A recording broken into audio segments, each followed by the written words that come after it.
Halo teman-teman semua, kembali di video yang kedua dari modul pertama ya, Python dan Programming Basic gitu. Ini bagian dari course Python Foundation for Crypto Traders. Di bagian kedua ini, di video ini ya, kita akan belajar bagaimana Python menyimpan dan mengorganisir data gitu ya. Ini adalah fondasi untuk kita bisa membangun automated portfolio tracker gitu. Kita akan coba buat satu project ya, watchlist yang terstruktur, bukan lagi di Excel atau di notes yang ya mungkin nggak terstruktur gitu ya, sulit untuk ditelusuri gitu.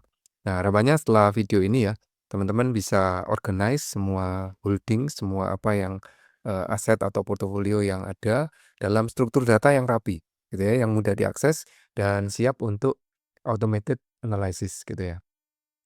Nah, setelah nonton video ini ya, teman-teman, ini learning objektifnya atau tujuan pembelajaran gitu ya. Teman-teman bisa memahami 5 tipe data fundamental di Python. Ya, ada 5 integer, floats, strings, booleans gitu ya, dan none atau tidak ada gitu. Kemudian yang kedua bisa memilih tipe data yang tepat gitu ya untuk berbagai jenis informasi kripto, kemudian menggunakan list untuk membuat watchlist dan price tracking, kemudian menggunakan dictionary ya untuk struktur portofolio data, kemudian yang kelima bisa mengakses dan memanipulasi data melalui indexing atau slicing. Ini bagian yang cukup penting ya, ini fondasi dasar dari Python gitu. Paham dari struktur data atau data-data yang sering dipakai untuk kita melakukan analisis gitu ya. Jadi salah pilih tipe data itu nanti hasilnya akan error atau bisa memberikan hasil yang salah gitu ya. Jadi mari kita rekap dulu untuk apa yang sudah kita pelajari di video sebelumnya.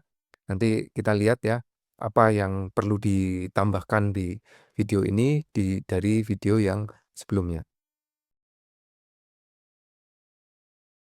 Ya, ini adalah coding kita yang terakhir ya, program kita yang terakhir yaitu kalkulator kripto gitu ya. Kita coba untuk mendefinisikan variabel, kemudian kita lakukan operasi aritmatik gitu ya, perkalian, penjumlahan, kemudian pembagian gitu ya, dan pengurangan gitu ya.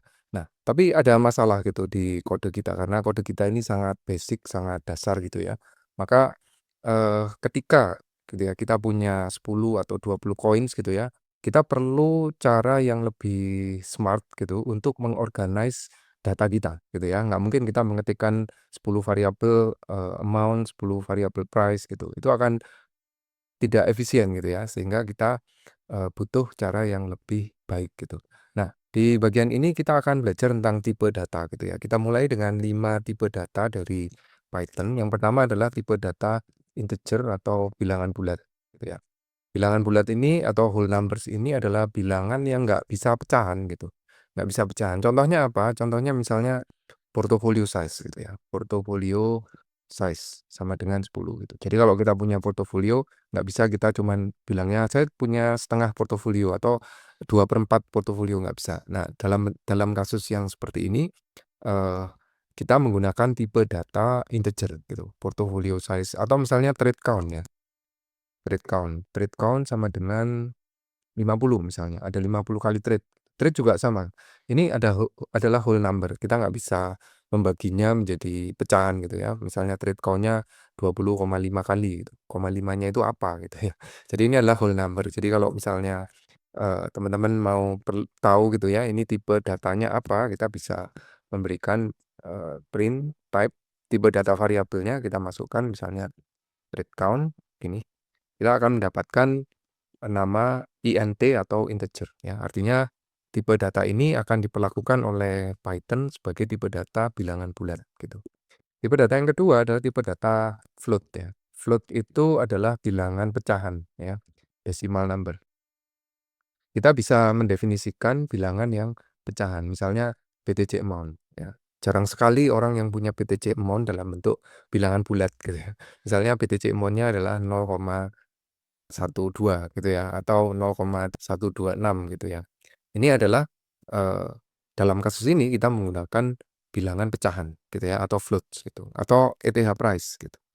Kalau di kripto akan banyak sekali koin-koin yang kita membutuhkan disimpannya price-nya itu dalam bentuk pecahan, ya misalnya 3.210,78 gitu misalnya, ya. Nah ini kalau kita print gitu ya, kita print jenisnya, type-nya gitu ya, ETH price, maka kita akan mendapatkan Eee, dalam bentuk float gitu. Artinya variabel ini ya, akan didefinisikan sebagai variabel, bertipe float atau bilangan desimal gitu ya. Yang ketiga adalah tipe data string. Di Python mengenal tipe data string atau teks. Contohnya apa? Contoh yang simpel ya, nama koin misalnya ya, nama koin Bitcoin. Nah, ciri dari string ini adalah ditandai dengan tanda petik gitu ya, petik tunggal atau petik ganda. Apalagi misalnya nama exchange ya, nama exchange sama dengan misalnya Binance gitu ya, atau wallet address. Nah, ini juga kita perlakukan sebagai string ya, misalnya 0x74, nah seperti ini misalnya ya dan seterusnya. Nah, ini adalah tipe data ketiga yaitu tipe data string atau tipe data yang bisa menyimpan teks. Kalau menyimpan teks tentu nggak bisa kita perlakukan sebagai numerik ya, nggak bisa kita jumlahkan atau kita kurangkan walaupun teksnya dalam bentuk angka gitu ya. Demikian juga untuk yang berbentuk angka baik bulat maupun float ini tidak bisa diperlakukan sebagai teks atau string gitu ya. Variabel yang keempat, saya akan print tipenya ya supaya teman-teman juga melihat misalnya exchange, ini tipenya sama yaitu STR atau string. Tipe yang keempat adalah tipe, boolean ya. Boolean ini tipe yang unik ya karena hanya menyimpan 2 angka yaitu true true atau false. Hanya ada 2 angka yang bisa diterima oleh variabel boolean, true atau false. Contohnya apa? Contohnya misalnya is profitable gitu, nilainya adalah true misalnya ya, atau market open. Ya, nilainya adalah false. Nah, seperti ini adalah jenis tipe data boolean gitu ya, atau stop loss trigger sama dengan false. Nah, ini misalnya dalam satu program misalnya selama stop loss-nya belum triggered atau selama stop loss triggered-nya masih false, lakukan sesuatu gitu ya. Kita membuat strategi tertentu. Nah, ini adalah tipe data boolean gitu ya. Kalau kita cetak market open ya, maka kita akan dapatkan bahwa dia adalah bool atau boolean gitu ya. Nah, tipe data yang kelima adalah tipe data yang namanya none gitu ya. None, memang nggak ada datanya gitu ya, no value gitu, nggak ada value-nya. Ya misalnya, take profit sama dengan none. Ya artinya kita masih belum ada, nilai untuk take profit ya. Nanti ketika dalam satu strategi kemudian take profit itu didefinisikan ulang, maka kita akan, memberi nilai lagi take profit ini, entah dalam bentuk numerik, entah eee, dalam bentuk bulat atau dalam bentuk float gitu ya. Nah, ini untuk 5 tipe data utama ya, teman-teman perlu perlu tahu, perlu paham gitu ya, bahwa tipe data ini akan diperlakukan berbeda oleh Python gitu. Nah, sekarang mari kita coba untuk mengembangkan atau membuat ya satu aplikasi. Saya akan buat, notebook baru, saya akan simpan dengan nama watchlist begini ya, rename, kemudian tadi yang kalkulator, silakan disimpan kemudian ditutup ya. Kemudian, bayangkan ini adalah, atau kita mau mencoba untuk memiliki, data atau mengumpulkan ya, mempunyai data beberapa watchlist, beberapa koin gitu ya. Bagaimana kita menyimpan ini ke dalam tipe data yang bisa di-organize dengan baik gitu ya. Nah, kita akan menggunakan, collection ya, bagaimana Python menyimpan multiple items gitu. Yang pertama kalau kita mau membuat, eee, watchlist gitu ya, watchlist, kita definisikan dulu watchlist itu terdiri dari apa, dengan cara seperti ini. Watchlist sama dengan kemudian kurung kotak gitu ya, kemudian diikuti dengan misalkan kita mau me-list data-data seperti koin seperti BTC, ETH, SOL, atau ada gitu ya, kemudian misalnya 5 gitu ya, kita akan melakukan watchlist untuk kelima kelima koin ini gitu. Kita dengan cara seperti ini ya, kita kalau print kita akan mendapatkan kelimanya gitu ya. Kelima-limanya ini akan tercetak dan kita juga bisa mengetahui ada berapa banyak ya print, land, watchlist. Panjangnya berapa sih? Ada berapa banyak yang kita kita lakukan tracking di sini gitu ya. Kita bisa menggunakan perintah land di sini 5 gitu ya. Kalau mau diformat tentu kita bisa menuliskan dengan F jumlah gitu ya, jumlah koin, petik 2, kurung berawal tutup, petik tutup ya. Kemudian kita buat dalam bentuk seperti ini. Nah, ini adalah watchlist atau dalam bentuk list gitu ya. List itu memiliki indeks. Jadi kalau kita mau mengakses BTC itu dimulai dari indeks yang ke-0, kemudian sebelahnya indeks yang ke-1, sebelahnya indeks yang kedua, sebelahnya lagi indeks yang ketiga, dan sebelahnya lagi indeks yang keempat, gitu ya. Nah, kalau mau kita akses bagaimana caranya? Misalnya kita ingin mengakses koin yang pertama gitu, maka kita menuliskannya adalah first coin sama dengan watchlist yang ke-0. Dengan demikian nilai dari first coin ini akan bernilai indeks yang ke-0 yaitu BTC, gitu ya. Kalau kita print print F ya, first coin, titik 2, kurung berawal, first coin, kurung berawal tutup, petik tutup. Ini kita akan mendapatkan nilai dari first coin ini sesuai dengan indeksnya, gitu. Ya. Nah, sekarang kita lakukan atau kalau yang terakhir bagaimana? Misalnya last coin sama dengan kita bisa mendapatkan data yang terakhir dengan cara memberikan angka -1 gitu ya. Dengan memberikan angka -1 itu akan diakses di bagian yang terakhir gitu. Indeks yang terakhir itu berapa, itu yang akan dikembalikan koin, last coin. Ya, seperti ini. Jadi yang first coin-nya 0 atau last coin-nya adalah kita berikan -1, dia akan menjadi data terakhirnya gitu.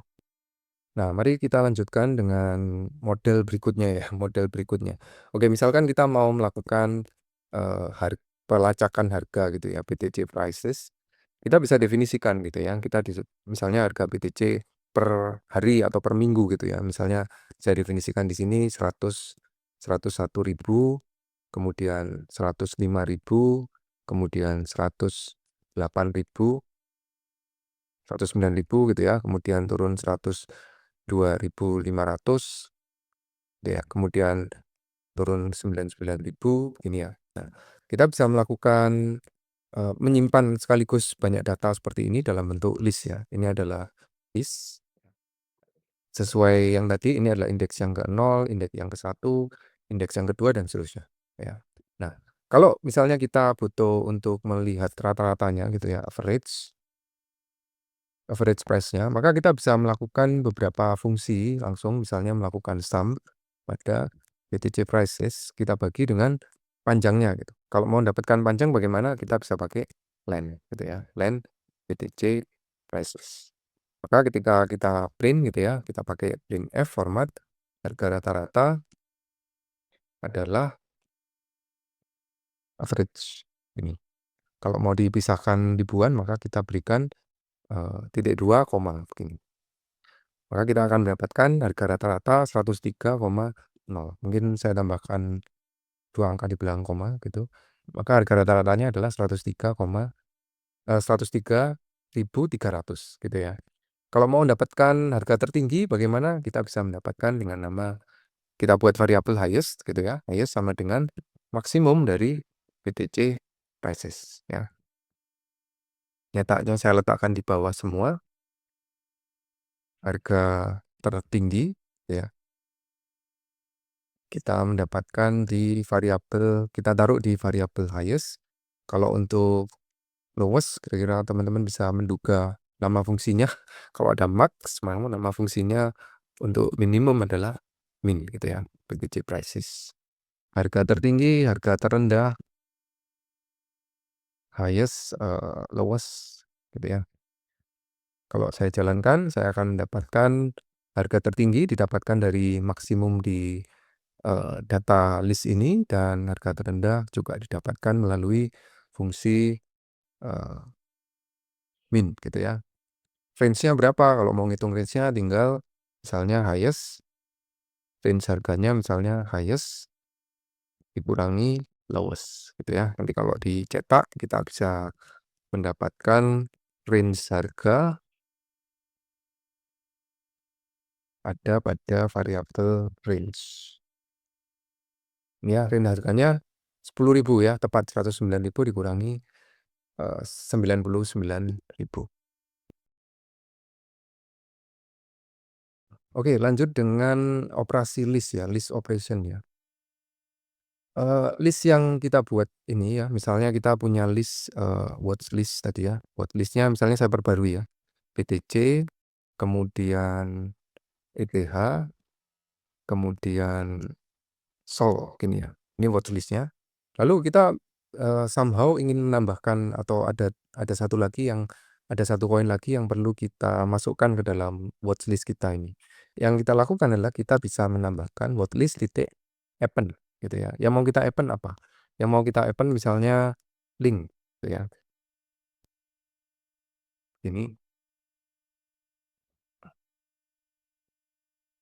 Ini ketika belum ditambah saya print gitu ya.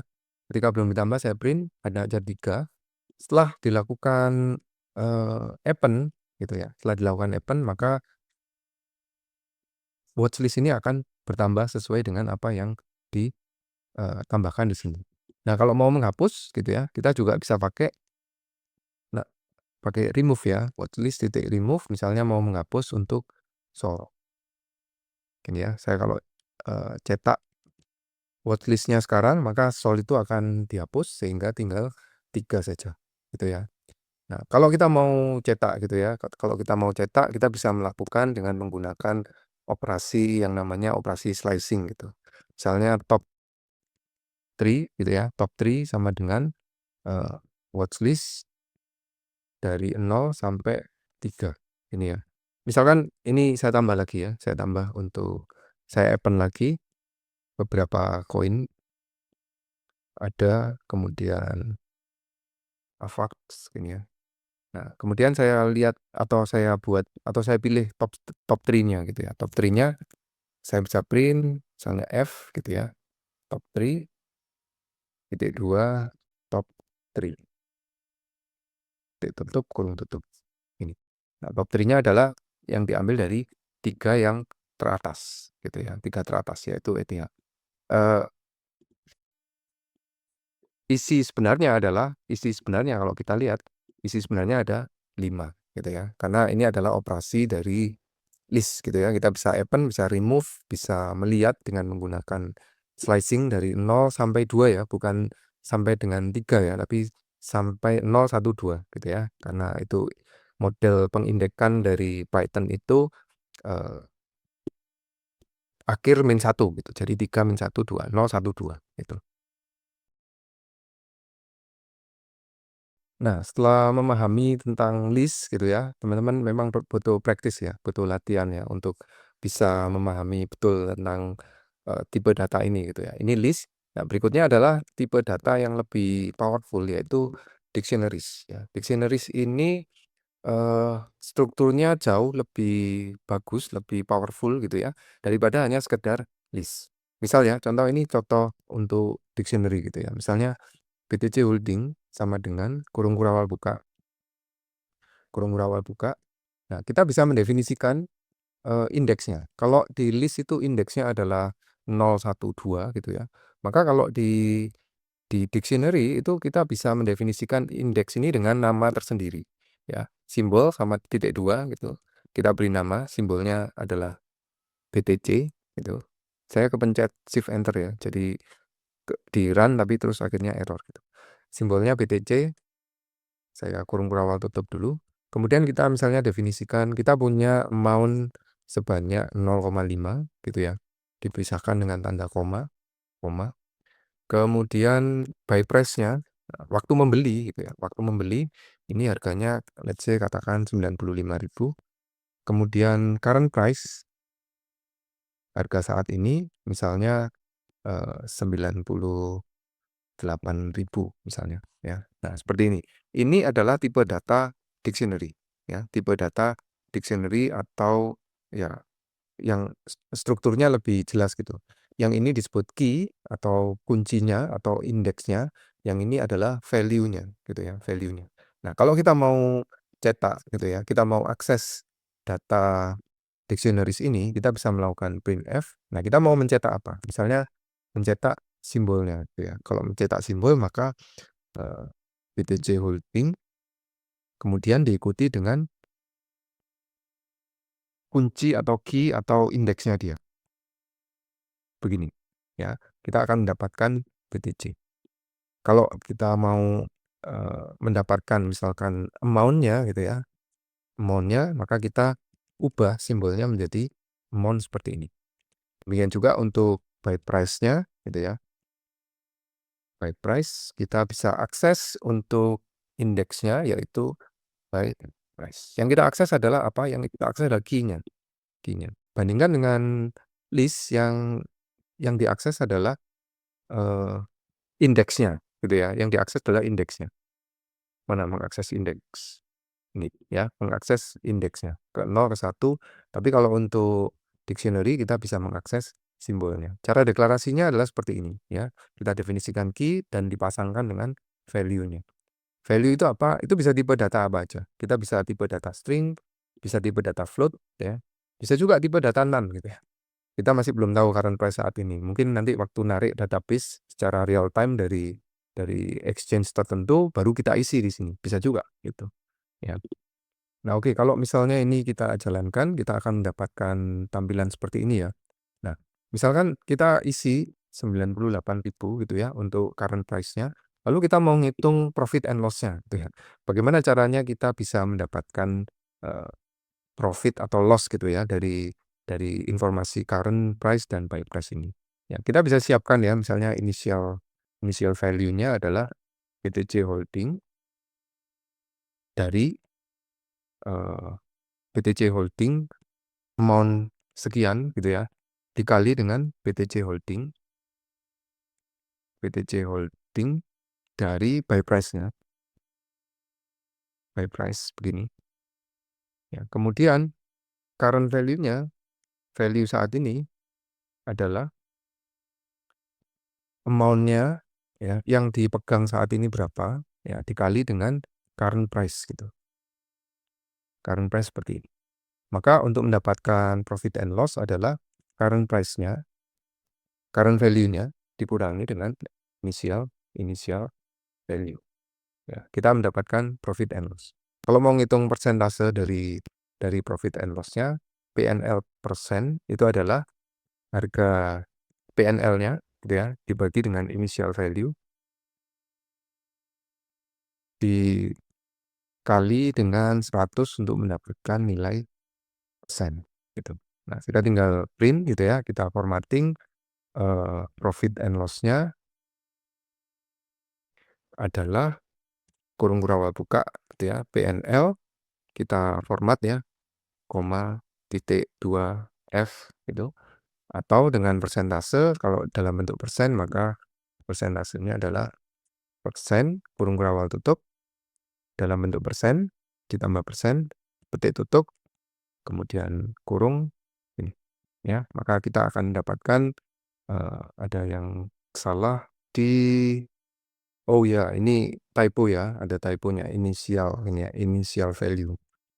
Nah, ini kita mendapatkan profit and loss 1.500 gitu ya. 1.500 ya. Oke, betul. 1.500 dan 3,1578. Nah, ini persentasenya kurang cantik gitu ya tampilannya. Maka kita perlu melakukan formatting dengan koma, titik, 2, F seperti ini. Nah, kemudian kurung tutupnya di belakang sini. Nah, seperti itu ya. Jadi ini adalah contoh untuk menggunakan dictionary gitu. Nah, kita lanjutkan bagaimana kalau misalnya kita bukan cuman punya BTC aja gitu ya, tapi kita punya beberapa koin sekaligus, tapi dengan struktur yang sama gitu, dengan pasangan key dan value yang sama gitu ya. Maka kita bisa mendefinisikan misalnya portofolio ya, sama dengan kurung kurawal buka ya. Ini adalah dictionary dalam dictionary gitu ya. Jadi dictionary untuk BTC gitu ya, titik 2 dictionary dalam BTC itu punya value, nah amount, titik 2, 0,5, koma, gitu ya. Kemudian buy price 95.000, itu kemudian koma, kemudian current price, titik 2, misalnya current price-nya 99.000, ini kemudian kita menggunakan di exchange, kita pakai string ya, misalnya di sini Binance, ini kurung kurawal tutup, ini ya, kurung kurawal tutup. Kemudian yang kedua, portofolio atau watchlist kita yang kedua, ETH, titik 2, gitu ya. Kemudian amount-nya, katakan ETH-nya kita punya 3,0, pakai float ya. Kemudian buy price, titik 2, buy price-nya misalnya di angka 3.000, gitu ya. Kemudian current price misalnya di angka 2.800, ini menarik ini harganya. Kemudian kita menggunakan exchange, titik 2 menggunakan Bybit. Ini kurung kurawal tutup, ini adalah dictionary untuk ETH, ini adalah dictionary untuk BTC, gitu ya. Kemudian saya tutup, ini adalah penutup untuk portofolio. Ya, portofolio. Jadi dalam portofolio ini ada dua key, BTC dan ETH. Masing-masing key itu adalah dictionary dengan key, amount, buy price, current price, dan exchange. Nah, bagaimana cara mengaksesnya gitu ya? Bagaimana cara kita bisa mendapatkan misalkan BTC buy price-nya berapa gitu ya? Maka kita bisa mencetak ya, printf, petik buka, harga beli untuk BTC adalah gini ya, kurung kurawal buka, yaitu portofolio ini adalah ini ya, portofolio pada BTC gini, untuk kita mau tahu pada buy price-nya. Buy price seperti ini. Kurung kurawal tutup. Saya berikan pemisah ribuan ya, pemisah desimal. Nah, seperti ini.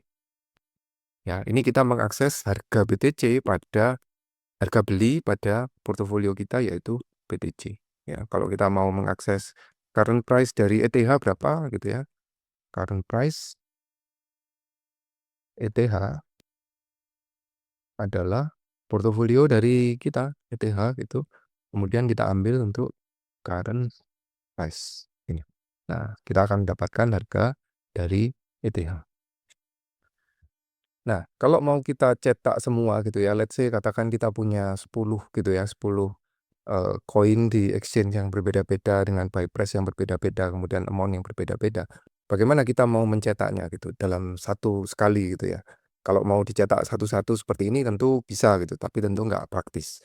Nah, kita bisa menggunakan perintah for seperti ini. Ya, perintah for ini adalah perintah pengulangan yang nanti akan kita bahas lebih lanjut di video berikutnya. Tapi ini untuk introduction atau untuk pengenalan supaya teman-teman kurang lebih tahu gitu ya bagaimana penggunaannya gitu. Kita bisa menggunakan for coin data in portfolio. Nah, seperti ini. In portfolio titik items. Karena kita menggunakan dictionary, kita menggunakan items gitu. Itemnya nanti akan ada dua, yaitu BTC dan ETH gitu ya, karena hanya ada dua di situ. Nah, kita bisa menggunakan, katakan kita bisa mengambil amount-nya, amount sama dengan data, ini data ya, data di sini. Koinnya adalah namanya, data itu adalah ini, nanti kita akan mendapatkan ini, yaitu misalkan amount, begini. Kemudian buy price, kita bisa mendapatkan data dari buy price, seperti ini. Kemudian current price, kita bisa mendapatkan dari data current price, seperti ini. Kemudian kita bisa hitung ya, total value atau total dari keseluruhannya atau profit and loss untuk masing-masing itu berapa gitu ya. Kita bisa menggunakan inisialnya adalah tentu amount dikali dengan buy price. Sementara current value-nya adalah amount dikali dengan current price. Ini. Lalu kita hitung ya setiap koin, print F, nama koinnya, koin ya. Ini ya, koin ini. Karena kita for itu akan menelusuri dari setiap setiap setiap key-nya gitu ya, setiap key-nya. Koin, kemudian kita akan mendapatkan nama koinnya gitu ya. Kita akan mendapatkan nama koinnya, kemudian kita bisa print F. Nah, sekarang kita mau lihat value-nya berapa gitu ya. Value dari koin itu berapa? Itu ada di current gitu ya, ada di current ini ya. Kita format dalam pemisah ribuan dan titik untuk 2 angka di belakang koma, ditambah dengan profit and loss-nya ya. PNL-nya adalah dolar, maka kita kalau mau mendapatkan PNL, kita bisa tuliskan di sini current dikurangi inisial ya. PNL kita format juga titik 2F kurung kurawal titik tutup seperti ini.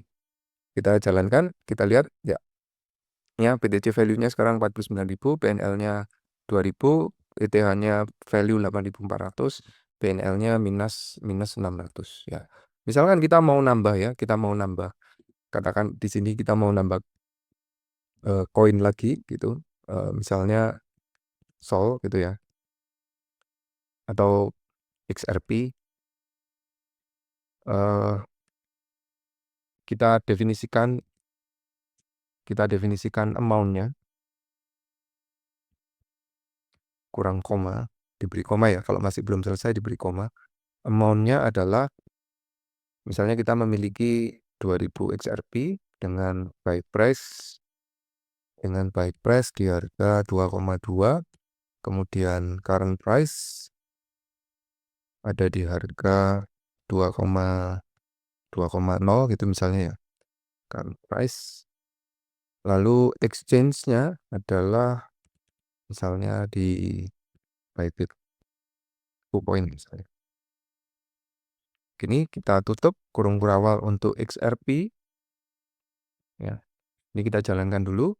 Kemudian bentuk for-nya seperti ini masih tetap bentuk for-nya, tapi ketika dicetak maka kita akan mendapatkan ketiga koin keseluruhan dari yang didefinisikan pada dictionary ya. Ini adalah salah satu cara ya untuk kita bisa organize data dengan menggunakan list atau dengan menggunakan dictionary ya. Oke, jadi di video ini kita sudah belajar 5 tipe data ya. 5 tipe data ada bilangan bulat, bilangan desimal, integer, float, kemudian boolean, kemudian teks, dan kemudian none atau tidak ada data, tidak ada value gitu. Kemudian kita belajar tentang list ya. List itu kita bisa menyimpan banyak data sekaligus dalam satu wadah, dalam satu variabel, dan kita juga bisa menggunakan dictionary yang lebih fleksibel ya, lebih powerful untuk kita mengorganize data gitu ya. Nah, nanti di video ketiga kita akan code untuk actual trading rules gitu ya. Jadi kalau kita punya kondisi tertentu dalam trading, bagaimana kita mendefinisikan rules tersebut dalam Python ya. Sampai ketemu di video berikutnya.